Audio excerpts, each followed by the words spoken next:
दोस्तों, इस वीडियो के अंदर मैंने 3 स्टेप्स पर मुश्तमिल एक फ्रेमवर्क बताया है। जब तक आप इस फ्रेमवर्क को इस्तेमाल नहीं करोगे तब तक आप जो कुछ भी पढ़ोगे सीखोगे वो भूल ही जाओगे। जो भी इंसान किसी भी चीज को लंबे अरसे तक याद रख पाता है वो जानते हुए या ना जानते हुए इस फ्रेमवर्क का ही इस्तेमाल करता है। ये फ्रेमवर्क सिर्फ पढ़ाई में आपकी मदद नहीं करता बल्कि चीजों को समझने में और उनको लंबे अरसे तक याद रखने में आपकी मदद करता है। तो आप शायद सोचो कि अगर ये फ्रेमवर्क इतना पावरफुल है तो इसको इस्तेमाल करना बड़ा मुश्किल होता होगा। नहीं दोस्तों, बल्कि इसके बरअक्स इसको इस्तेमाल करके ही आप आसानी के साथ पढ़ाई कर सकते हो और चीजों को सीख सकते हो। अगर आप इसका इस्तेमाल नहीं करते तो आपको पढ़ाई में और किसी भी चीज को सीखने में बड़ी मुश्किल होगी, और जैसे ही आपको मुश्किल होगी आपकी तवज्जो भी पढ़ाई में नहीं लग पाएगी। ये वीडियो नहीं आपके हाथ में खजाना आ गया है, इसमें मैंने डिटेल के साथ समझाने की कोशिश की है। वीडियो लंबा हो सकता है लेकिन पूरा देखिएगा, 2-3 बार देखिएगा। अगर आपने कोई स्किल सीखनी है या फिर कोई कोर्स करना है, जैसे प्रोग्रामिंग का, ग्राफिक डिजाइनिंग का, अकाउंटिंग का, कोई भी कोर्स हो सकता है, उस सूरत में भी यही सिर्फ वो फ्रेमवर्क है जो आपको आसानी के साथ चीजों को लंबे अरसे तक याद रखने में, समझने में, सीखने में मदद कर सकता है, वरना आप अपने कोर्सेज को भी दरमियान में छोड़कर भाग जाओगे। दोस्तों, इस फ्रेमवर्क के 3 हिस्से हैं और तीनों हिस्से ही बराबर की अहमियत रखते हैं। अब चलते हैं पहले हिस्से फाइनमैन तकनीक की तरफ। Professor Richard Phillips Feynman theoretical physicist थे। वो फिजिक्स को और बहुत मुश्किल साइंस के कंसेप्ट्स को एक आम इंसान को भी बड़ी आसानी के साथ समझा दिया करते थे, जिसकी वजह से इनका उल्टा नाम द ग्रेट एक्सप्लेनर यानी कि अजीम वजाहत करने वाला पड़ गया था। इनके काम से बिल गेट्स इतना मुतासिर थे कि बिल गेट्स ने इनके सारे के सारे लेक्चर्स खरीद कर फ्री में पब्लिकली अवेलेबल करवा दिए थे। दोस्तों, फाइनमैन तकनीक के 3 फेजेस हैं। सबसे पहला फेज है समझने की कोशिश करें और उसको समझें। आपने जिस भी चीज को याद करना है सबसे पहले आप उस चीज को पढ़ें। अगर आपको समझ आ जाती है तो ठीक है, अगर समझ नहीं आती तो फिर भी आप उसको दोबारा पढ़ के समझने की कोशिश कर सकते हैं। इस तकनीक के दूसरे फेज के अंदर आपने जो कुछ समझा है आप उस चीज को किसी दूसरे इंसान को समझाने की कोशिश करते हैं। हो सकता है कि आपके पास कोई दूसरा इंसान अवेलेबल ना हो, उस सूरत में आप इमेजिन कर सकते हैं कि आप किसी दूसरे इंसान को समझा रहे हैं। जब आप समझाने की कोशिश करोगे तो पहले 1-2 बार आप सही तरह से समझा नहीं पाओगे, आप दरमियान में कहीं अटक जाओगे, तो आपने परेशान नहीं होना, दोबारा से समझाने की कोशिश करनी है, ऐसा आपके साथ होगा। अब फाइनमैन तकनीक का तीसरा फेज और सबसे इंपॉर्टेंट फेज, इस फेज के अंदर जो पहले आपने पढ़ा था, जो आपने समझाया था, उस चीज को किसी 10 साल के बच्चे के समझाने की कोशिश करनी है। उस चीज को इतने आसान अल्फाज के अंदर समझाने की कोशिश करनी है कि एक 10 साल का बच्चा, एक अनपढ़ इंसान, उसको भी समझ आ जाए कि क्या बात हो रही है। किसी भी मुश्किल अल्फाज का इस्तेमाल नहीं करना, अपने अल्फाजों को आसान रख के समझाना है। जब आप इस तरह समझाने की कोशिश करोगे तो हो सकता है कि आप इतने ज्यादा आसान अल्फाज के अंदर समझा ही ना पाओ, लेकिन जब आप 3-4 बार मुसलसल कोशिश करोगे तो आपको वो चीज खुद एकदम अच्छी तरह से समझ आ जाएगी और आप किसी 10 साल के बच्चे को भी वो चीज समझाने के काबिल हो जाओगे। बस आपने करना यह है कि उस चीज को एकदम आसान अल्फाज में रखना है। इस चीज को हम एक एग्जाम्पल के साथ समझते हैं। मिसाल के तौर पर आपने Newton's third law of motion पढ़ना है, समझना है, याद करना है। सबसे पहले आप Newton's third law of motion को बुक से या कहीं भी पढ़ेंगे, जैसे कि Newton's third law of motion कहता है कि हर एक्शन का एक बराबर लेकिन मुखालिफ रिएक्शन होता है। सबसे पहले आपने इस डेफिनेशन को पढ़ा, समझने की कोशिश करें इसमें क्या बात हो रही है। हर एक्शन का एक रिएक्शन होता है, वो मुखालिफ सिमत में होता है, बराबर होता है। इस चीज को समझें पहले फेज के अंदर। अब चलते हैं दूसरे फेज के अंदर। इस फेज के अंदर जो आपने समझ लिया है इसे हमने समझाना है किसी दूसरे इंसान को। अब दूसरा इंसान अवेलेबल नहीं है तो हमने खुद ही इमेजिन करके किसी दूसरे को समझाने की कोशिश करनी है। जब आपने किसी दूसरे को समझाना है तो उस वक्त आप इस तरह समझाओगे कि अगर आप किसी दीवार पर फोर्स लगाओगे तो वो दीवार भी आप पर फोर्स लगाएगी। अब यहां पे फेज 2 कंप्लीट हो जाता है। आपने किसी दूसरे को समझा दिया और बगैर अटके हुए एकदम आसानी के साथ समझा दिया। अब सबसे मेन फेज 3 आ जाता है, जिसमें आपने सादा अल्फाज इस्तेमाल करने हैं कि एक बच्चे को भी समझज आ जाए।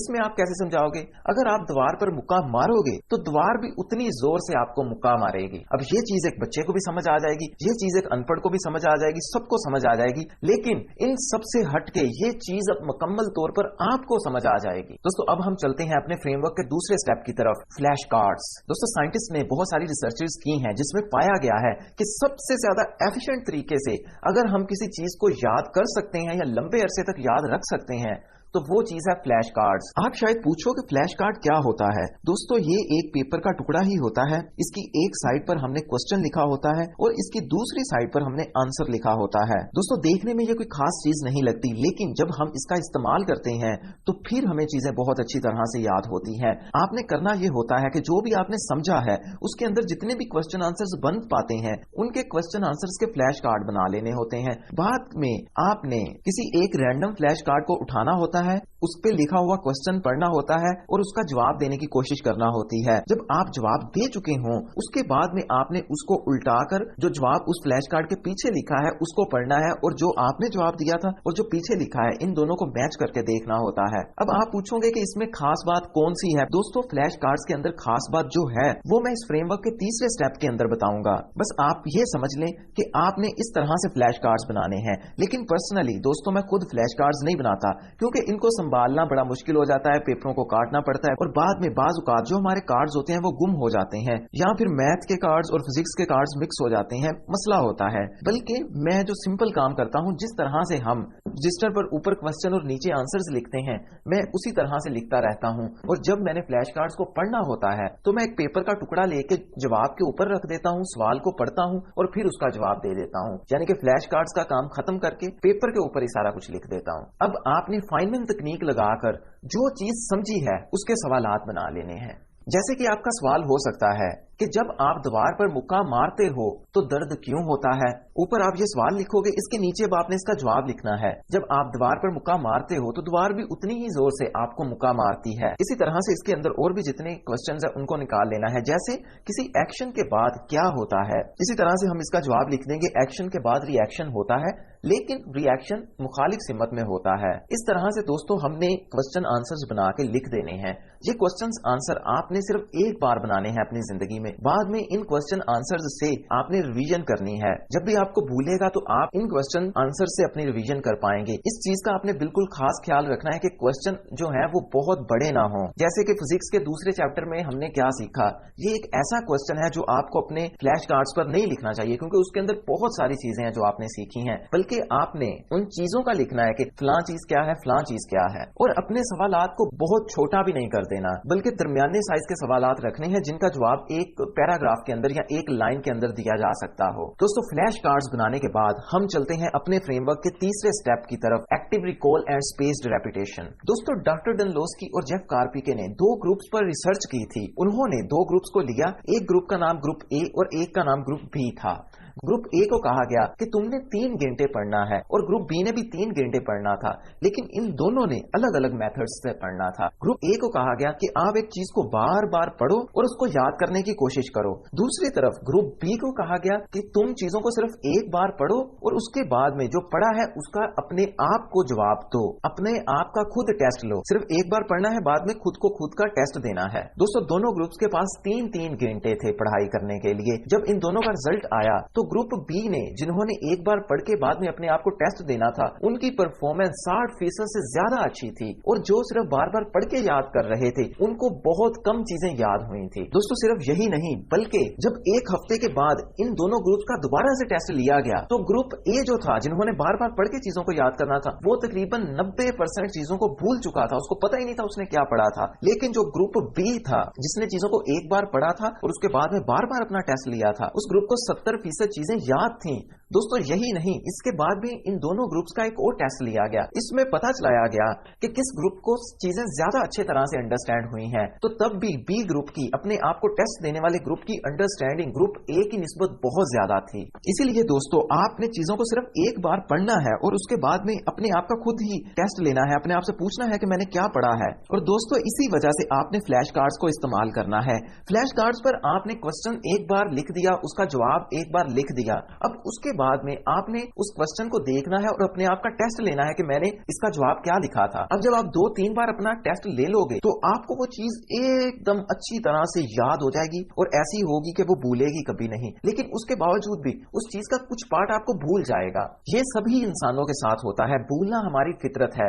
यहाँ पे मैं आपको दिखा रहा हूँ फॉरगेटिंग कर्व, यानी कि चीजें आपको किस तरह से भूलती हैं। जिस दिन आप पढ़ते हो, यानी कि ये 0 वाले दिन, उस दिन के एक दिन के बाद आपको 20% चीजें भूल चुकी होती हैं। इसलिए आपने जिस चीज को आज पढ़ा है उसको कल लाजमी पढ़ना है, और जब आप कल लाजमी पढ़ोगे तो फिर अगले 2 दिनों के बाद यानी तीसरे दिन चीजें आपको 20% भूल जाएंगी। तो फिर आपने उसकी रेपिटेशन करनी है, फिर आपने एक दफा अपने सवालात को उठाना है और उनके जवाब देने की कोशिश करनी है। फिर उसके बाद 6 दिनों के बाद आपको दोबारा से चीजें 20% भूल जाएंगी।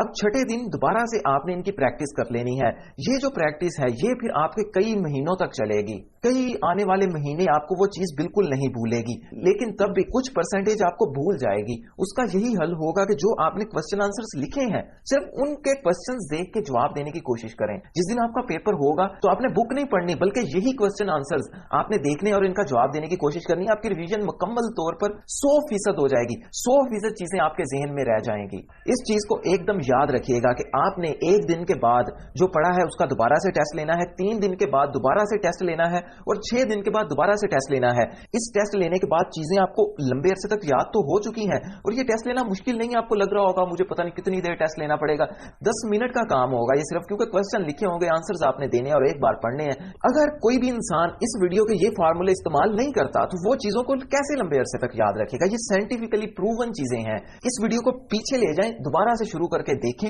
अच्छी तरह से समझे मैंने जो समझाने की कोशिश की है। अपने छोटे बहन भाइयों के साथ इस वीडियो को शेयर करें और अपनी क्लास के अंदर जो आपके दूसरे स्टूडेंट्स हैं उनके साथ इस वीडियो को शेयर करें, ताकि चीजों को अच्छी तरह से समझ के पढ़ के लंबे अरसे तक याद रखा जा सके। मेरा नाम है दोस्तों हमजा जावेद। आप मेरी वीडियो देख रहे थे, मेरे YouTube चैनल हमजा जावेद पे जाके आप मेरी बाकी वीडियोस को देख सकते हैं। कमेंट सेक्शन में जाके बताइएगा कि कौन से टॉपिक्स पे मैं आगे वीडियोस बनाऊं। अल्लाह हाफिज।